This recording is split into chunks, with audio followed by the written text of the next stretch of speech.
he showed the world how to fly, anytime, anywhere, before anyone had even heard of the Wright brothers.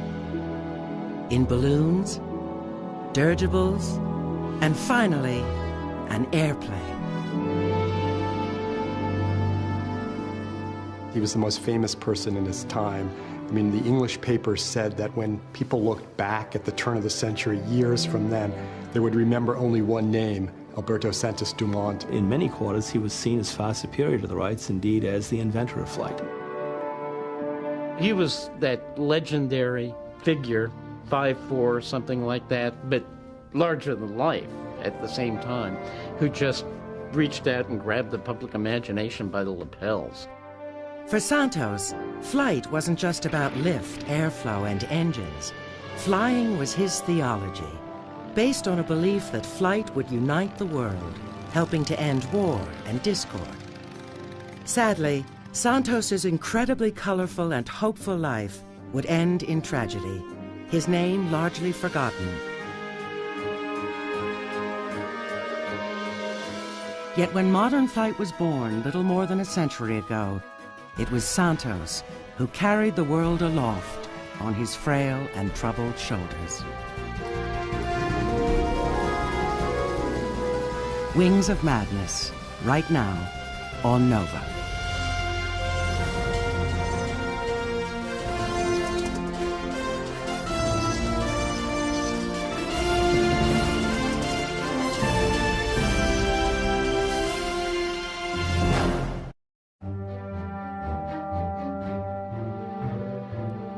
October 19th, 1901.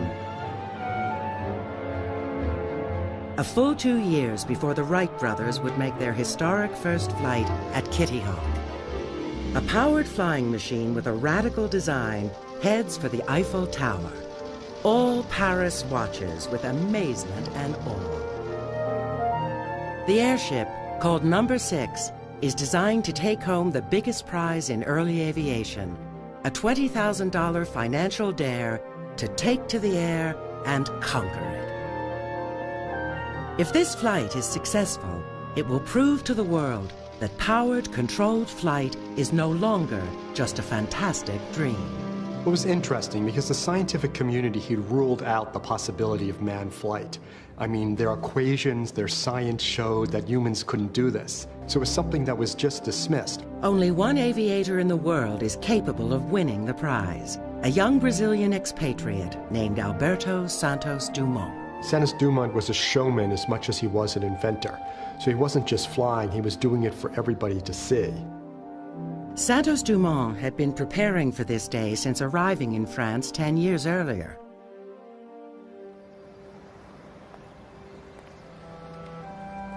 The wealthy son of a Brazilian coffee magnate, the 18-year-old Santos Dumont journeyed to Paris to study the sciences. He immediately fell in love with ballooning.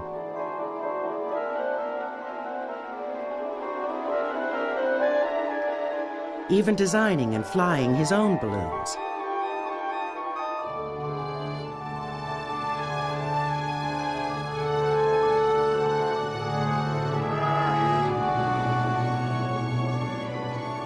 But he soon realized that balloons, while a delight to fly, were an aeronautical dead end.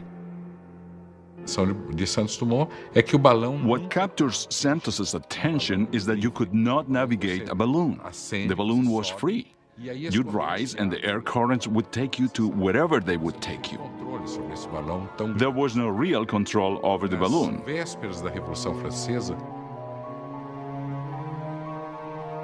Never shy about his talents, Santos decides to invent the future of aviation, putting all his energy and most of his large inheritance into perfecting a new type of flying machine, called a dirigible, French for capable of being directed. A dirigible is a very different craft than a balloon. First, it has its own power, an engine, to propel it. Second, it has a rudder in the rear to steer it. And finally, its elongated rather than round shape makes the craft more controllable and airworthy. In his book, My Airships, Santos describes how he invented his first dirigible.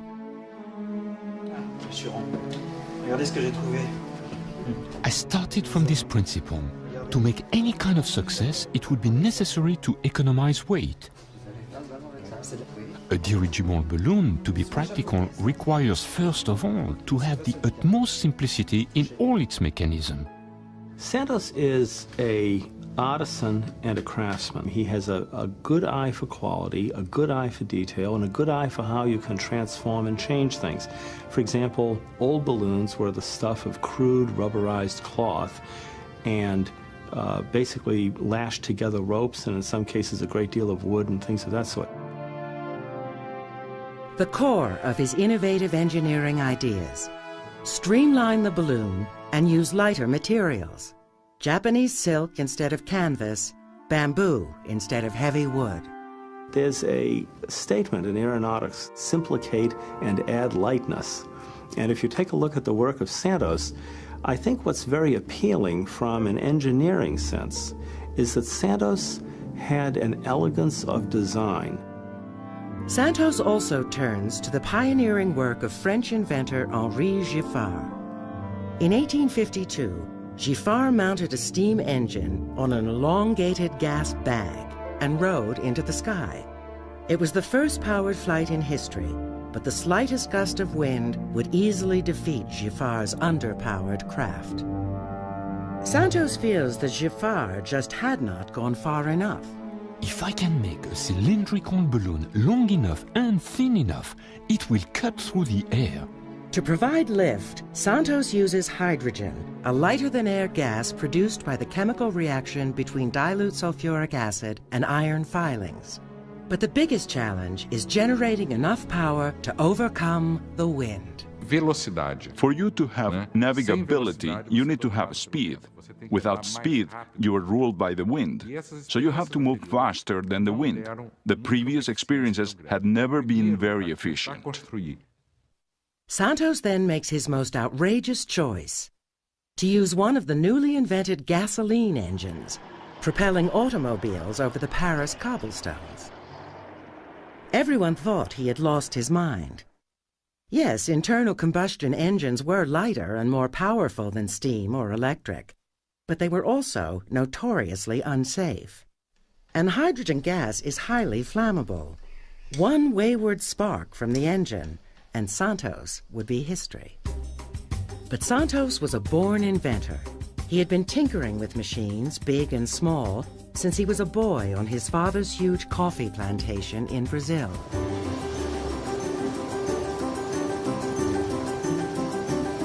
The plantation was a universe of machines, beautiful, logical, and graceful.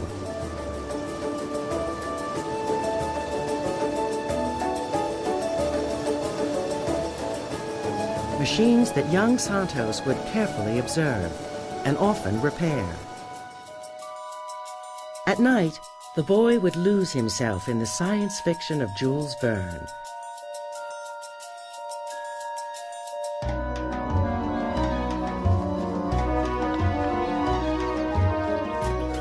From an early age, Santos was in love with the dream of flight, imagining a world of exotic flying machines in faraway places.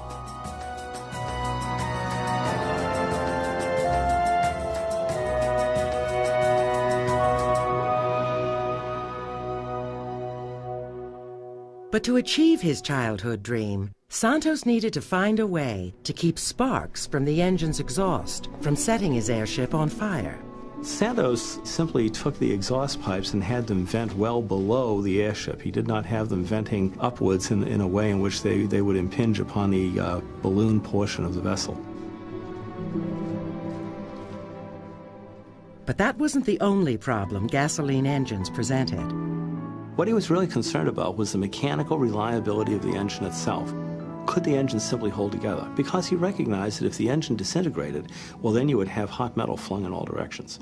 And indeed, that was a problem with many early engines. Using the mechanical skill gained from his childhood of tinkering, Santos designed a 3.5 horsepower engine that was safe and reliable enough to power a dirigible. In 1898, he built the first efficient gas-fueled engine in aeronautics. It is his invention. With his new engine, Santos takes to the air in 1898 in his first dirigible. He calls it Number 1. Santos's dirigible is a huge breakthrough, capable of speeds of over 10 miles an hour. But it was apparent that there were a few kinks to be ironed out. Santos Dumont's first dirigible flight ends with a crash that he survived by a miracle. For Santos, developing dirigibles was classic trial and error, with a few miracles thrown in. What he really did was go up in the damn thing, and as soon as he experienced some problems, would come down and then adjust the aircraft or adjust the airship to take into account that problem. And next time he'd go up, okay, he'd avoid that problem, but then something else would go wrong. One of the ongoing threats was keeping his ships fully inflated. If the sun suddenly disappeared or the airship descended too quickly, the hydrogen gas rapidly condensed. The airship would then lose its shape, crashing to Earth. But with his usual flair for innovation, Santos came up with a simple solution. Place a small interior balloon within the larger balloon, a balloonette. It was inflated with air, pumped in from the engine. This kept the larger balloon intact. What you can say about Santos is that he was a tremendous integrator of flight. He took a look at what was available in aviation technology at the day, and he was able to draw from that, mix it together in a very useful way, refine it, and then take this final integrated product and demonstrate it. And that is a very great skill. To make the inventing process efficient, Santos builds his own workshop and hangar in Paris, along with a hydrogen generating plant to provide cheap gas. Santos was very solitary. He had a very small team since he had the means to work alone. He liked showing what he was doing, but he didn't get inspired by others. He had his own ideas, even though he took pleasure in seeing what others were doing. In November 1899, Santos reaches for the sky in the third version of an airship. With number 3, Santos touches the heavens with a perfect balance of lightness, power, and control. Yet such achievements are not all that drove Santos. He is also greatly inspired by a deep love for flying itself. For Santos, flight is a spiritual experience that delights the soul and opens the mind. The balloonist becomes an explorer. You are no longer a commonplace citizen. You are an adventurer of the unknown, as truly as they who freeze on Greenland's icy mountains or melt on India's coral strands. He wanted to be able to leave society for a moment. He thought he could gather his thoughts, that he could figure out who he really was, that he could understand how to live a just and moral life by being able to look down on the earth and reflect. Ever the idealist, Santos's fervent hope is that airships would be more than a new means of transportation, but a vehicle for making the world a better place. He had this beautiful vision that the flying machine would bring about world peace, that you'd be able to go and visit people with whom you had differences, and when you met them face to face, you'd realize we're pretty similar, and hostilities would fall away because of that. And it's a remarkable vision to have just a decade before World War I. But to realize this idealistic vision, Santos needs to prove the practicality of everyday flight. The impetus to achieve this goal is provided by a wealthy French oil magnate, Henry Deutsch. Messieurs, j'ai une déclaration à vous faire. J'ai décidé de créer un trophée. In April 1900, as a founding member of the Aero Club de France, Deutsch offers 100,000 francs, or $20,000, to the first aviator to fly the 3.5 miles from Saint-Cloud partira de Saint-Cloud to the Eiffel Tower and back. And it needs to be done in 30 minutes, requiring an airspeed of more than 15 miles an hour. A difficult if not impossible, task. De 100 000 francs.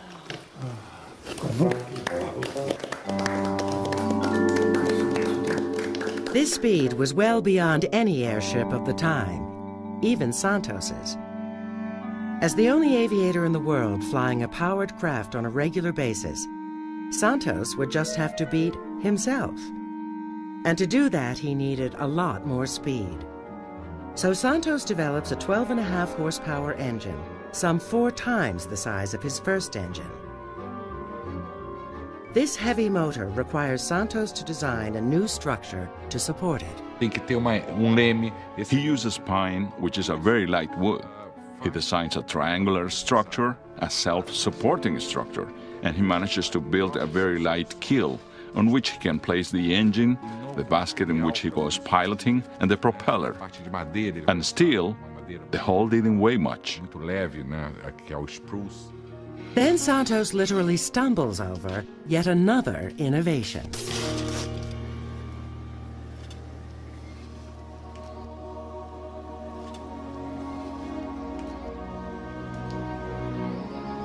There followed what turned out to be an entirely new idea in aeronautics.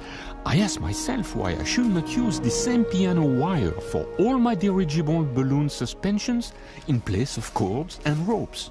It becomes very important to reduce air friction. As the craft moves forward, it generates friction against the air molecules, resulting in a drag force that works against the craft. He substitutes piano wires, thin steel cables, for the ropes, and with that he manages to reduce the drag. Why is that important? Because he needed to gain speed.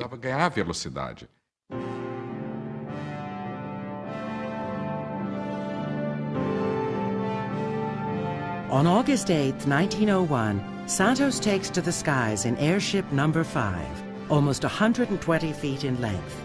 Santos spent more than a year refining number 5 to capture the Deutsch prize. Flight time to the Eiffel Tower is 9 minutes. If he keeps this pace, the Deutsch prize will be his, easily. But his airship starts leaking hydrogen after one of the gas valves breaks. The balloon begins to deflate. Even the balloonette cannot keep the airship aloft. Santos steers for the Seine, a water landing his last best hope. But first, he must get by a Paris hotel looming dead ahead. At the last critical moment, the end of the long balloon that was still full of gas came slapping down on the roof just before clearing it. It exploded with a great noise, exactly like a paper bag struck after being blown up. Fortunately, Santos is unhurt, but he hangs precariously from his basket 40 feet up in the air. Then, as hundreds of admirers watch, Santos clambers to safety on a rope. I think that anybody who ever contemplates the technology of flight and how it developed in the early days is really struck when we take a look at these early aircraft at the fact that they blended not only creativity but a tremendous amount of personal courage to actually develop a vehicle and to put an engine in it and to realize that you would be simply detaching yourself from the Earth's surface and flying through it at potentially great personal risk. That same day, remarkably unshaken, Santos visits his balloon makers and orders a new airship. He would call it number 6. His new airship underway, Santos finds time to host one of his signature social events.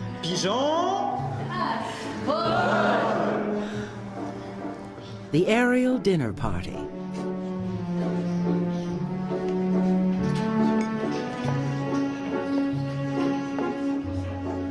A sumptuous feast served on tables and chairs elevated 7 feet in the air. It is a party as unique as the man who gives it. His guests are often celebrities and royalty, and they love the uplifting experience of dining in the sky.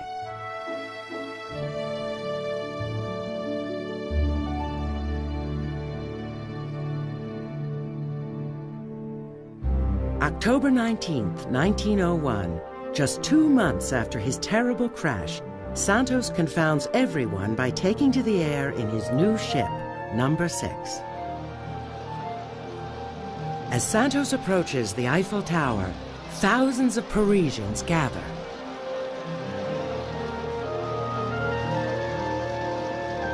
And when the timekeeper announces that Santos and Number 6 have set a mid-flight record of 8 minutes and 45 seconds, people literally dance in celebration. He went around the very tip of the Eiffel Tower in front of the largest crowd that had ever assembled in the world before, and he demonstrated that this thing that scientists said was impossible flight, that it really was possible. But he hasn't made it yet, not even close. Santos still has halfway to go. And it's the hard part, fighting a stiff headwind the whole way.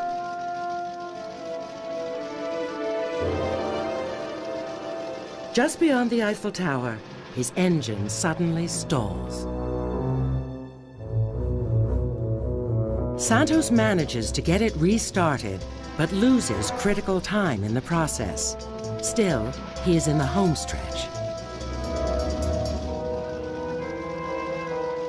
There was one vast clamor. I said to myself that this must be a good sign.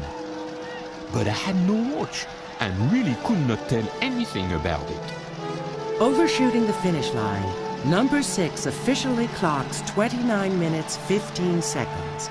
But unfortunately, another minute and 25 seconds passes before the craft is fully secured.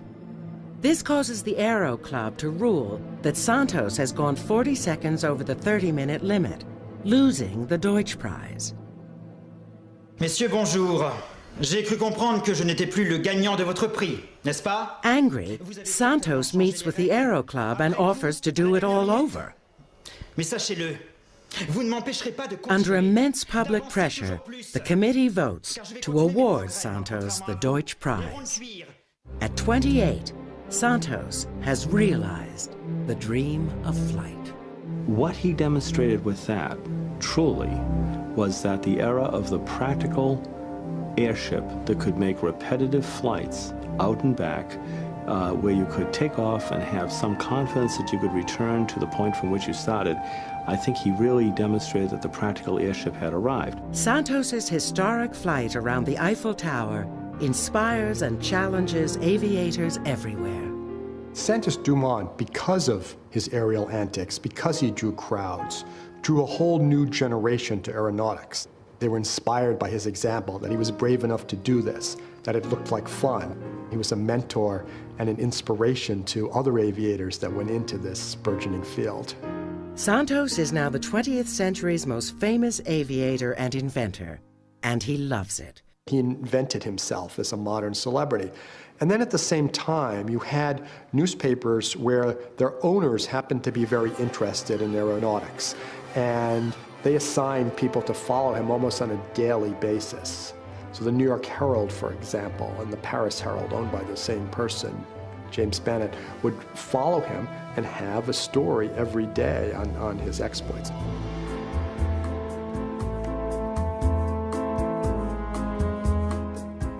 Everybody adores the young aviator.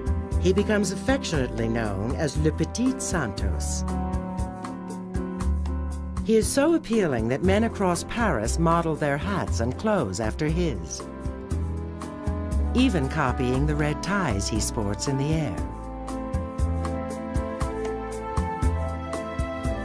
He was that legendary figure, 5'4", something like that, but larger than life at the same time, who just reached out and grabbed the public imagination by the lapels. For all his public display, Santos keeps his personal life extremely private. He has to.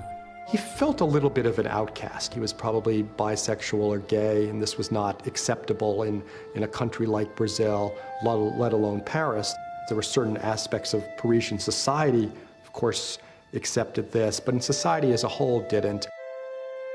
Whatever conflicts lurk beneath his flamboyant exterior, inventing airships always comes first. With his epic Eiffel Tower flight behind him, Santos sets to work on a new airship, his 9th dirigible. It realizes his personal vision of bringing flight to the masses. Spring 1903. Santos unveils Balladeuse, or the Little Runabout. It is a third the size of number 6, just 35 feet long. For Santos, number 9 is for all intents and purposes an aerial car.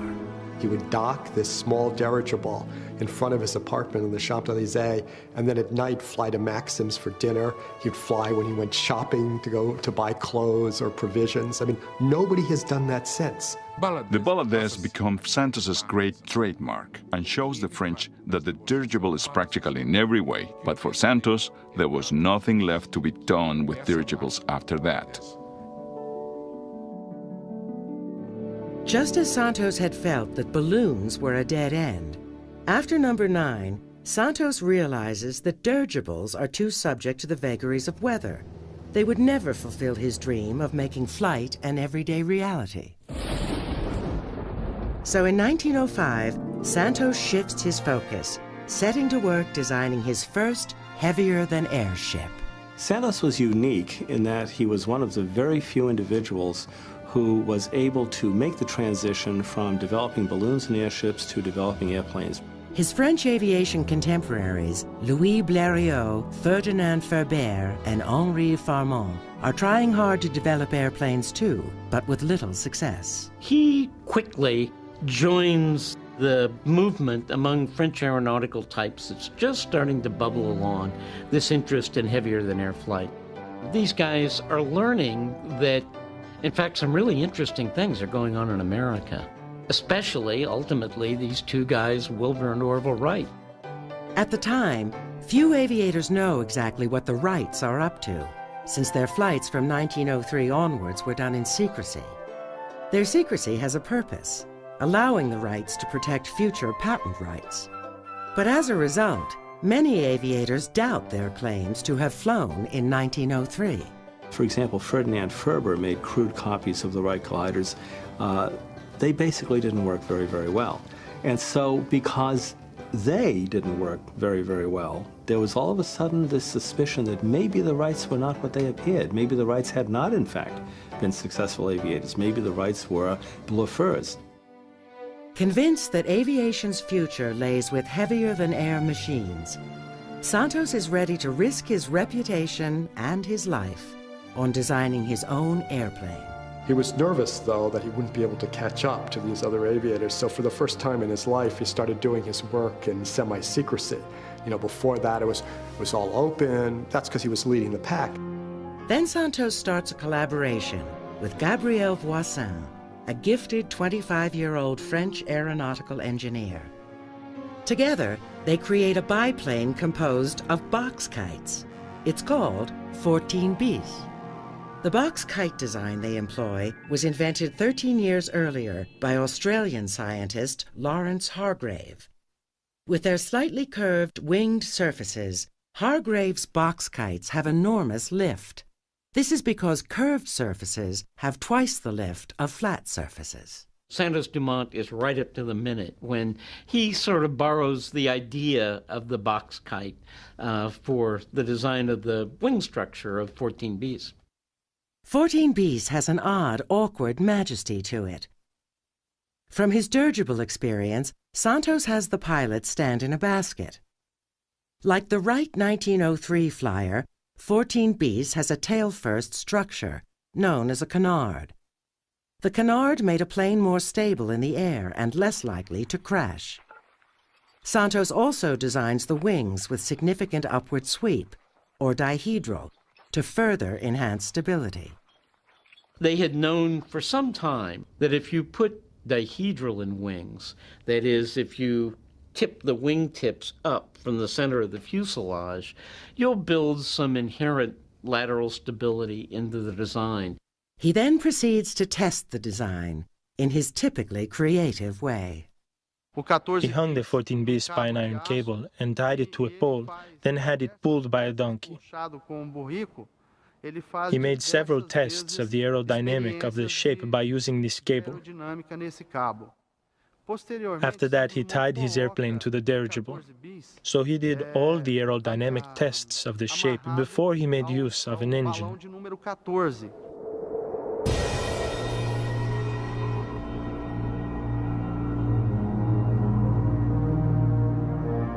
Today, 100 years after Santos built his 14 bis, a team of Brazilian aviation enthusiasts, led by Brazilian businessman Alan Calassa, are building what they hope will be a flying replica. For Calassa and other Brazilians, Santos's legacy has never faded. My dream was always to reconstruct what Santos Dumont did with 14 bis, so that everyone could see and know who he really was.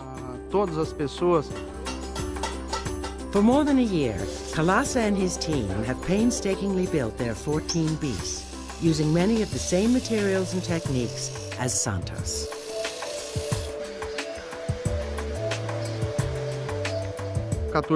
Since there weren't any written measurements or data left behind, I developed a technique to use Santos' height as a reference from old photographs.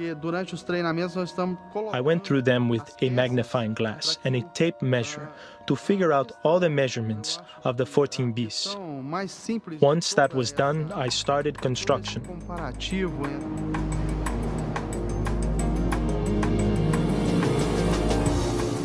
To fly the craft, Calassa needs an ace pilot, somebody as small and as fearless as Santos Dumont. His daughter, 21-year-old Aline. Do I want to fly on the bis? Words could not begin to express it. It is very exciting for me. It is a passion. Aqui a Aline, minha filha, ela é a piloto do 14 bis. It does require some practice for the pilot to get completely synchronized with the structure. For rolling and for takeoff, the pilot has to use the right hand while controlling the direction with the left hand. December 2005, the 14 bis replica is now ready for a test flight. But first, Alan and Aline Calassa must wait for the Brazilian weather to clear. Fall 1906, Santos too is anxious to take to the skies in 14 bis. He hopes to claim another prize being offered by the Aero Club de France for the first pilot to fly an airplane 100 meters. Since 1904, the prize has gone unclaimed. No pilot, not even the Wrights, has claimed it. But Santos is in stiff competition with a number of aviators, including Louis Blériot. Few people know more about the 14 bis than Gerald Feltzer, whose Musée de l'Air houses the world's most important collection of Santos's work. The 14 bis is complicated because, first of all, it's a canard design, and because it is very long and not terribly stable. So, when there is a gust of wind, the front of the plane lifts up and completely transforms the aerodynamics of the plane as a whole. You are in a state of permanent instability. A century removed and 5,000 miles from Santos's Paris, the skies in Caldas Novas, Brazil are finally clear. Alan and Aline agree the time is now to prove their 14 bis can fly.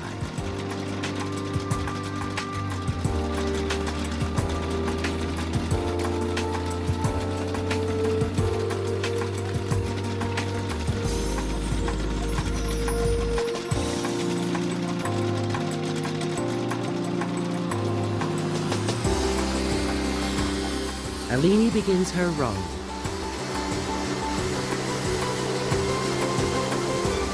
Incredibly, the wheels lift. She is airborne. Then truck. An errant crosswind tosses 14 bis off the runway like a leaf. Fortunately, Aline is unhurt. But there will be no more test flights today. November 12, 1906, Santos waits in his 14 bis. Louis Blériot has already tried to fly this day and failed. It's up to Santos now to claim the Aero Club prize. There is Santos Dumont, probably terrified at the flight controls. And so he gives it full throttle while people hold back the wings and then they let go. With officials from the Aero Club de France looking on, Santos begins his takeoff roll. And then it happens. He is airborne. The 14 bis travels 722 feet in 21.2 seconds and achieves a height of 15 feet.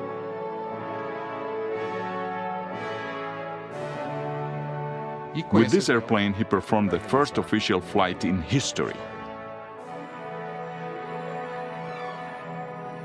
Now that was an accomplishment that made the world take notice. Santos at this point was no longer merely a local figure, a figure of French provincial aviation. He was a world-class aeronaut whose accomplishments very much were seen as equivalent to the Wright brothers, and since the Wrights had not yet flown in Europe and the full extent of their work was not yet known, in many quarters he was seen as far superior to the Wrights, indeed as the inventor of flight. Santos is now truly king of the air.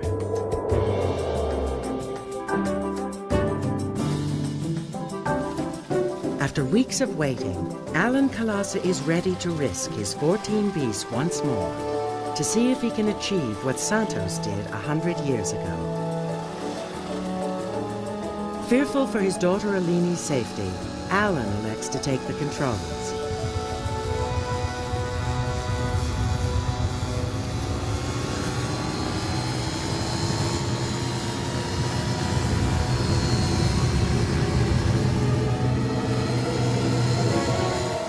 And then, almost effortlessly, 14 bis takes wing.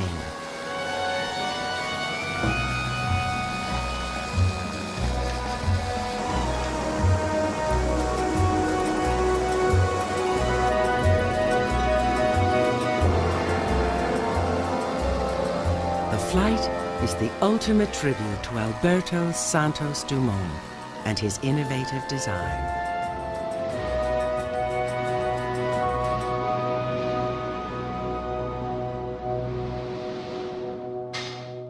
Santos's triumph would last nearly a year before Louis Blériot, Henri Formant, and 5 other French aviators would make similar short flights. Meanwhile, back in America, the Wright brothers watched the French aviators in stunned disbelief. It really hadn't occurred to them that people like Santos Dumont and basically the rest of the French would be willing to do it in quite a different way and kind of stumble into the air in a machine that was essentially out of control the whole time it was in the air. It had simply not occurred to the Wrights that anybody would be willing to do it that way, to take that approach. The Wrights' great accomplishment in flight was recognizing that flight wasn't simply a matter of getting off the ground with power and then staying in the air with lift. A lot of people overemphasize the notion of power and lift. The Wrights recognized the most important thing was control. The Wright brothers achieved their control through a technique called wing warping. The pilot's control stick is connected to wires on the wingtips, allowing the pilot to twist or warp the end of the wings up or down, giving greater control during turns. August 8, 1908, the Wright brothers are ready to come out of the shadows. Their patent finally secure, the Wrights are prepared to show that they have the right stuff. And where did they do it? Santos's backyard, France. It is a short flight, but with Wilbur Wright at the controls, the Wright flyer shows complete mastery of the skies. The Wrights quickly become Parisian royalty. Santos is devastated. It was, I must say now, rather a painful experience for me to see, after all my work in dirigibles and heavier-than-air machines, the ingratitude of those who, only a short time ago, covered me in praise. When the Wrights came to Europe and demonstrated the Wright Flyer, both in 1908 and 1909, they had a degree of control over the vehicle and a degree of mastery over the vehicle that was astonishing. Ironically, the Wrights' mastery is very short-lived. By 1909, the French are rushing right past the Wright brothers and everybody else. They've become, suddenly, the real leaders in world aviation. Helping to lead the way, once again, is Santos Dumont. After his huge disappointment at being upstaged by the Wrights, Santos goes back to his workshop. In 1909, a year after Wilbur's first public flight, Santos unveils a new airplane, a monoplane far more advanced than 14 bis, or the Wright Flyer. He calls it Demoiselle, or Dragonfly. One of the great qualities Santos had, unlike many early pioneers, is that he wasn't wedded to a single design configuration.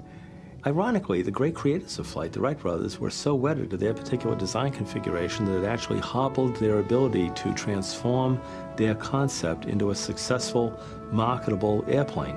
As late as 1915, you could still look at Wright airplanes and see within them that same attempt to hang on to the technology of their original 1903 machine. So his response, as was the case with his little one-person airships, is to build an airplane that's different from the ones his French colleagues are building. It's smaller, it's lighter, and it's aimed at realizing the same dream that he had at the very turn of the century, and that is a personal sort of flying machine.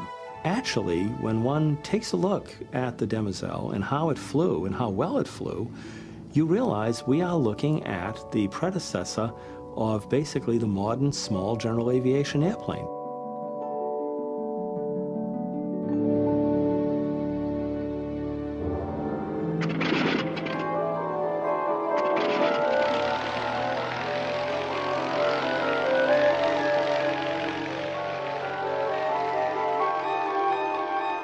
In Demoiselle, Santos clocks the then extraordinary speed of 55.8 miles per hour. Far faster than anyone has ever flown before. It is a great design because it was sort of the forerunner of what we were going to get. Pilot and collector Dan Taylor has restored a non-flying replica of Demoiselle, part of the collection at the old Rhinebeck Aerodrome, a museum in New York State. So I'm sitting on this little canvas seat. You'll notice that hands kind of like to rest on the wheels. Well, that's my braking action. Most of the pictures you'll see of Santos Dumont flying the Demoiselle, he had leather gloves on. This was the brakes. You grabbed onto the wheel as you were rolling, hopefully to a stop. Pretty remarkable idea. Now, to operate the rudder, Santos Dumont had a little wheel in his left hand. And the idea being with this wheel is that you can turn the airplane. I have a stick in my right hand. This is for pitch. And what I would do is pull back on this stick to climb out, push forward to dive or to descend. Santos Dumont had a leather flying jacket, or he would use his coveralls, but either way, he had a small pocket that was sewn into the back of his jacket. And the stick behind me would operate the wing warp because that pocket would catch on that stick. That's how you would bank the airplane. Unlike most aeronautical pioneers, Santos refused to patent his more than 20 airship designs, giving them to the world as a gift. Santos Dumont looked toward the future. He wasn't into commercializing his aircraft. He wanted humanity to have a vehicle for the future, one that would give humanity means of traveling through the immensity of our planet Earth. Santos did want to share this dream of his, of personal sort of aviation, the potential for anybody to fly. So he did make the plans widely available, something the other aviators didn't necessarily do.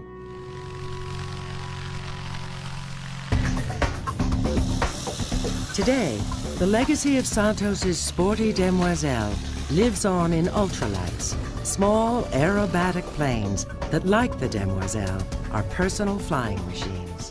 Guy Vaudevois is one of France's top ultralight pilots. He flies for many of the same reasons as Santos. It's difficult to describe the feeling that flying brings on. There is a pure pleasure of being in the air that's even more difficult to describe. It's a feeling of plenitude, to be up above, to see the ground, to see the towns, to see civilization under your wings. For me, it's a need as much as breathing. Not surprisingly, Vaudevois feels a strong kinship with Santos and his demoiselle. Oh, I understand Santos Dumont completely. He is like a grandfather, a genetic grandfather. Why else would I have felt the urge to fly? Today's ultralights are built from sturdy and light carbon fiber, making them both fun and safe to fly. Sadly, for all its grace and beauty, Demoiselle would betray her creator. In January 1910, Santos was at an altitude of 100 feet when a bracing wire snapped, collapsing the wing, hurtling Demoiselle and Santos earthward. After that, he had all sorts of problems. I mean, vertigo, he had some head injuries from it. It's possible he had multiple sclerosis. It's not clear. There's a debate about that, but he certainly had physical problems. Santos was 36 years old. He would never fly again. To obtain these results, it was necessary for me not only to invent, but also to experiment. And in these experiments over 10 years, I've had the most terrible shocks. I felt my nerves were worn out. I told my friends of my intention to end my career as an aeronaut. And I had the approval of them all. In 1911, a year after his crash, Santos leaves Paris for good, retreating to the French countryside. The 20th century's first great aeronautical showman becomes a recluse.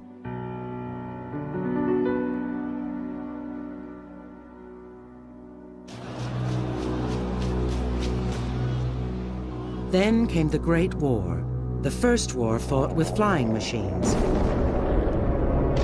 Many of them designed by Santos's French contemporaries, Voisin, Formant, and Blériot. It was not what Santos had in mind for his airships. Those who, like myself, were the humble pioneers in the conquest of the air, had in mind more the creation of new means of peaceful expansion of the peoples of the earth than furnishing them with new methods of destruction.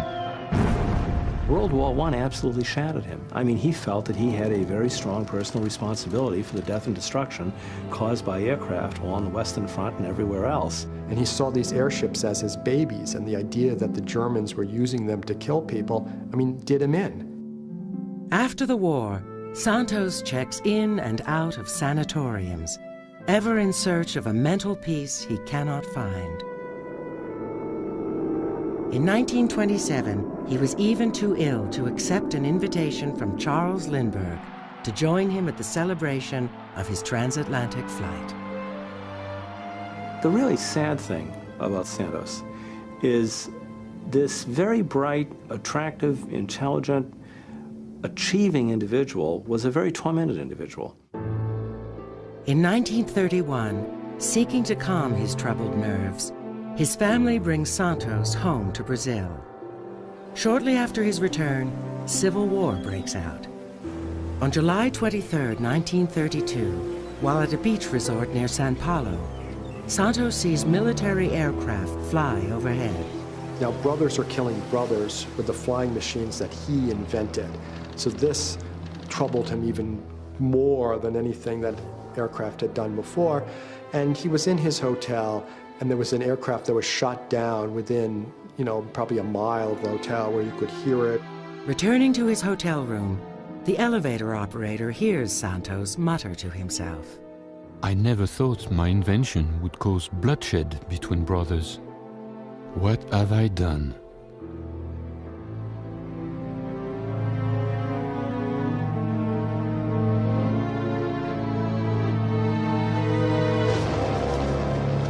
Alberto Santos Dumont, idol of millions, takes his life. But the official verdict is heart attack. No one wants to tarnish the reputation of Brazil's greatest hero. Inventor, showman, idealist, genius. Alberto Santos Dumont inspired a generation of aeronauts to push the limits of their courage and imagination, to do what humans had never done before: fly, anytime, anywhere.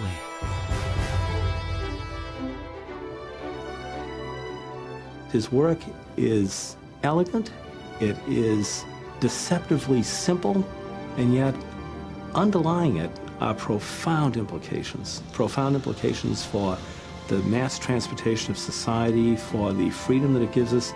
And when you find somebody such as Santos, who has such a hopeful, buoyant outlook, I think he really embodies for us everything that people quested for and looked for in what we term the dream of flight.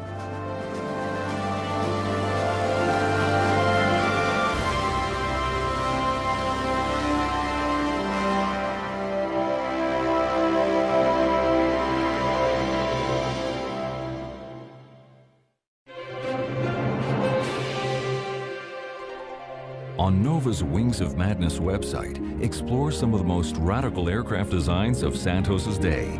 Find it on pbs.org.